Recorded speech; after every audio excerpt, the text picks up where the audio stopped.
का नियम। तो पहला पॉइंट हमारा है दो से विभाज्यता का नियम, यानी कोई भी नंबर हमारा दो से कैसे कटेगा तो वो हम देखते हैं। पहले हमने लिखा है कि जिन संख्या के इकाई के स्थान पर, यानी जो भी डिजिट है उसके इकाई के स्थान पर अगर 2 है, 0 है, 4 है, 6 है या फिर 8 हो तो वो संख्या हमारी 2 से डिवाइड हो जाएगी। जैसे एक संख्या, तो प्यारे बच्चों कैसे आप सब, उम्मीद करता हूँ आप सब अच्छे होंगे और मजे कर रहे होंगे, क्योंकि गर्मी में इंपोर्टेंट है और खास किस्म का है, वो है विभाज्यता के नियम। विभाज्यता समझते क्या होता है?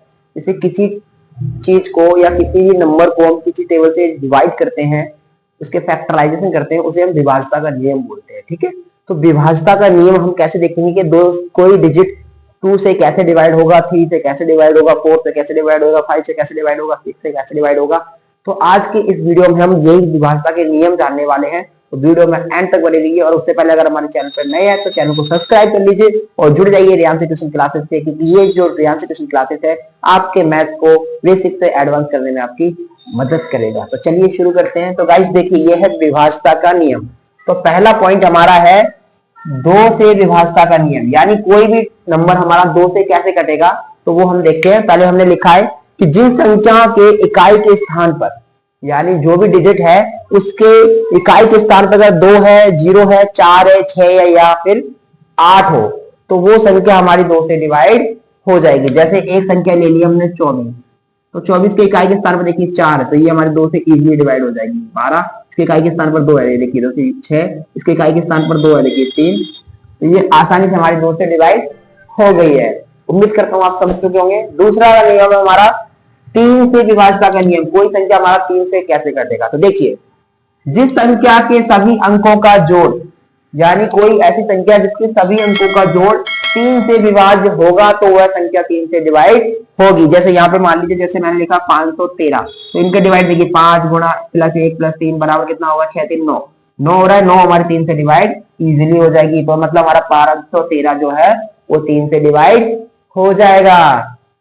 अगला नियम देखिए हमारा 4 से विभाज्यता का नियम, कि कोई संख्या 4 से कैसे डिवाइड होगी। तो देखिए, कोई संख्या 4 से विभाजित तभी होगी जब इसके दहाई और इकाई अंक बनी संख्या 4 से विभाज्य होगा। यानी कोई संख्या 4 से तभी डिवाइड होगी जब उसके दहाई का अंक और इकाई का अंक दोनों मिलकर 4 से डिवाइड होगा। जैसे मैंने एक संख्या ली है 448, अब ये देखिए इकाई का और दहाई का अंक इसका कितना है? 48, और 48 4 से डिवाइड हो जाएगा। तो मतलब 448 भी 4 से डिवाइड होगा, 400 भी 4 से डिवाइड हो जाएगा। समझ में आ रहा है? अगला नियम है हमारा 5 से विभाज्यता का नियम।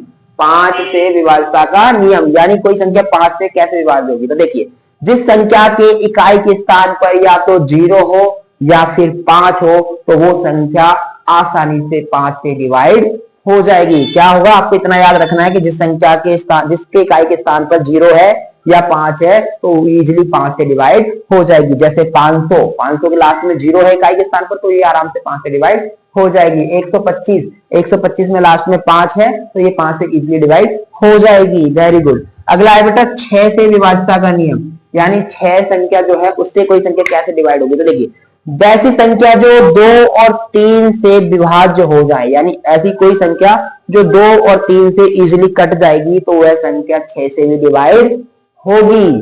ठीक है, समझ आ रहा है? जैसे 24, 24 देखो हमारी 2 से भी डिवाइड हो जाएगी और 3 से भी डिवाइड हो जाएगी, तो ये जो है 6 से भी डिवाइड होगी। तो आज की वीडियो हमने देखा 1 से लेकर 6 तक की विभाज्यता के नियम। कल हम 7 से 11 तक के देखेंगे। उससे पहले कुछ इंपॉर्टेंट बात इसमें और है। जैसे मान लो हमें किसी संख्या का स्थानीय मान निकालना हो। क्या? स्थानीय मान। और ये सवाल आते हैं बेटा क्वेश्चन में, स्थानीय मान कैसे निकालेंगे, उसके कुछ फॉर्मूले लिखे मैंने। देखिए, इकाई के अंक का स्थानीय मान, अगर कोई बोलता है इकाई के अंक का स्थानीय मान निकालना है, जैसे मैंने लिखा इसमें 9, ऐसे 923 है, इसमें इकाई के अंक का स्थानीय मान क्या होगा? तो इकाई के अंक का स्थानीय मान होगा 3। समझ में आया? तो किसी इकाई के अंक का स्थानीय मान इकाई ही अंक होगा। समझ में आ रहा? दहाई के अंक का स्थानीय मान क्या होगा? दहाई के अंक का स्थानीय मान क्या होगा? तो जैसे मैं बोला 923 में दहाई के अंक का स्थानीय मान क्या है? तो इसमें दहाई का अंक है 2 और 1 लगा दो 0, ये हो गया 20। इसमें दहाई के अंक का स्थानीय मान होगा 20। कितना होगा? 20। Very good. अगर देखो सैकड़ा के अंक का स्थानीय मान, तो सैकड़ा बेटा कितने में आता है? 100 पे आता है। तो इसमें 100 का क्या है? 9 और 2 0 ये लगा दो, इसमें होगा 900, ये होगा इसका सैकड़ा का स्थानीय मान। तो इस तरीके से हम स्थानीय मान निकालते हैं, संख्याओं को विभाजित करते हैं। तो उम्मीद करता हूं आपको ये वीडियो समझ आई होगी। वीडियो तो एक बार स्क्रीनशॉट ले लीजिए, तो आपको आपको हमेशा याद रहेगा। ले लिया, ठीक है। तो उम्मीद करता हूँ आपको ये वीडियो समझ आई होगी। अगर वीडियो अच्छी लगी तो वीडियो को लाइक करें, चैनल को सब्सक्राइब करें, ताकि ज्यादा से ज्यादा लोगों की मदद हो सके। और आप अगर यहाँ से ट्यूशन क्लासेस में नए हैं तो हमें सब्सक्राइब करके हमारे चैनल से जुड़ सकते हैं और अपनी तैयारी को बेहतर तरीके से आगे बढ़ा सकते हैं। मिलते हैं नेक्स्ट वीडियो।